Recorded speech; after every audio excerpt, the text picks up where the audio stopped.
at the investment company Bain. You agreed with somebody who said that Governor Romney was a liar when he didn't take account for those attacks against you. Are you consistent now as you're preparing to launch against Governor Romney? Sure. How so? I'm consistent because I think you ought to have fact-based campaigns that talk about the records. Calling him a predator is not over the line? Well, I think you have to look at the film, which I haven't seen, but if you look at the New York Times article, I think it was on Thursday, you would certainly have to say that Bain at times engaged in behavior where they looted a company, leaving behind 1,700 unemployed people. That's the New York Times. That's not me. So I think one of the ads I complained about got 4 Pinocchios from the Washington Post. Now, to get 4 Pinocchios in a 30-second ad means there's virtually nothing accurate in 30 seconds. Speaker, you decry the Washington establishment, and you've just talked about the New York Times and the Washington Post. You have agreed with the characterization that Governor Romney is a liar. Look at him now. Do you stand by that claim? Sure. Governor, I wish you would calmly and directly state it is your former staff running the PAC, it is your millionaire friends giving to the PAC, and you know some of the ads are untrue. Just say that, straightforward. Well, of course it's former staff of mine, and of course they're people who support me. They wouldn't be putting money into a PAC that supports me if they were people who support me. And with regards to their ads, I haven't seen them, and as you know, under the law, I can't direct their ads. Oh, Speaker, hold on a second. I can't direct their ads. If there's anything in them that's wrong, I hope they take it out. I hope everything that's wrong is taken out. But let me tell you this. The ad I saw said that you've been forced out of the speakership. That was correct. It said that you sat down with Nancy Pelosi and argued for a climate change bill. That was correct. It said that you called Paul Ryan's plan to provide Medicare reform a right-wing social engineering plan. It said that as part of an investigation, an ethics investigation, that you had to reimburse some $300,000. Those things were all true. If there was something related to abortion that it said that was wrong, I hope they pull it out. Anything wrong, I'm opposed to. But you know, this ain't a beanbag. We're going to come into a campaign. We're going to describe the differences between us. But I do think the rhetoric, Mr. Speaker, I think was a little over the top.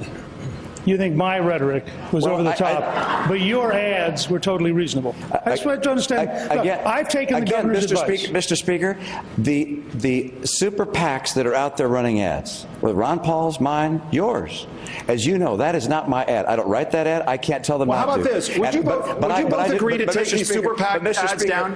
But, Mr. Speaker, I wouldn't call some of the things you've called me public. I think that's just over the top. Would you both agree that to request that these super PAC ads be taken down? David, wait a second. Come on. I'm glad finally on this stage, weeks later, he has said, gee, if they're wrong, they should take them down. They would, of course, we've sent a letter in South Carolina warning the stations to just fact check them before they start running them. But I'm taking his advice. You know, we started to run his commercial from 1994, attacking Teddy Kennedy for running negative ads. We thought, no, that would be wrong. So instead, I agree with him. It takes broad shoulders to run. If you can't take the heat, get out of the kitchen. When the 27.5-minute movie comes out, I hope it's accurate. I can say publicly, I hope that the Super PAC runs an accurate movie about Bain. It will be based on establishment newspapers like the Washington Post, the Wall Street Journal, the New York Times, Barron's, Bloomberg News, and I hope that it's totally accurate, and then people can watch the 27.5 minutes of his career at Bain and decide for themselves. Let me ask you, Senator Santorum, we've talked some about the role of government, but the presidency is often called the bully pulpit. I wonder, as president, how you'd use the bully pulpit to try to shape American culture and values.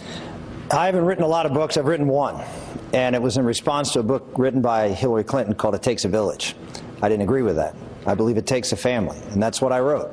And I believe that there's one thing that is undermining this country, and it is the breakdown of the American family. It's undermining our economy. You see the rates of poverty among single-parent families, which are moms are doing heroic things, but it's harder. It's 5 times higher in a single-parent family. We know there's certain things that work in America.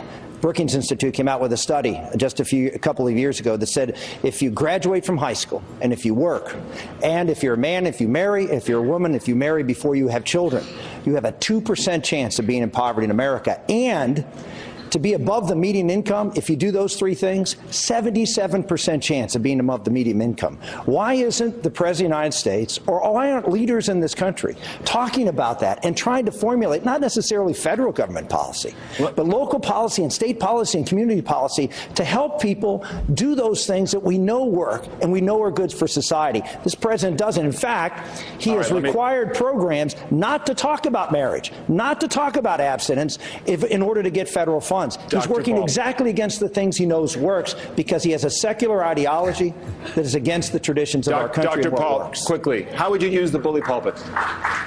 I would continue to do what I'm doing now, preaching the gospel of liberty. I think that the most important ingredients in this country that made us great was our founders understood what liberty meant. And that is what we need. We have deserted that. We have drifted a long way. It involves our right to our life, right to our liberty. We ought to be able to keep the fruits of our labor. We ought to understand property rights. We ought to understand contract rights. We ought to understand what sound money is all about. And we ought to understand what national defense means. That means defending this country. That is the bully pulpit we need. We need to defend liberty. Right. Defend liberty and liberty. Thank you. We're going to take another break here. We'll be back to some closing moments right after this.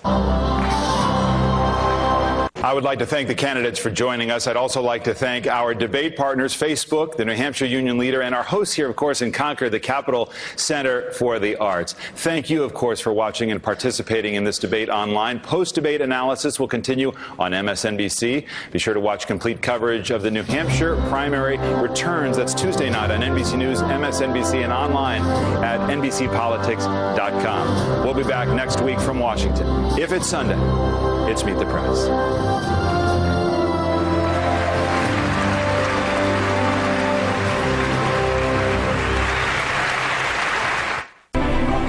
We've been watching the 15th Republican debate of this election season. Good morning. I'm Chris Matthews in Manchester, New Hampshire, just 2 days away from the New Hampshire primary. We'll be here for the next hour and a half. I'm here with Howard Fineman, the Huffington Post Media Group's political director, and Eugene Robinson, who's a Pulitzer Prize-winning columnist for the Washington Post. Both are MSNBC political analysts. Gentlemen, right up the bat, fantastic event for us this morning. A ripping debate, highly charged, electric in many moments. Yes, this focused the main question of New Hampshire, whether Mitt Romney will be ratified as the likely nominee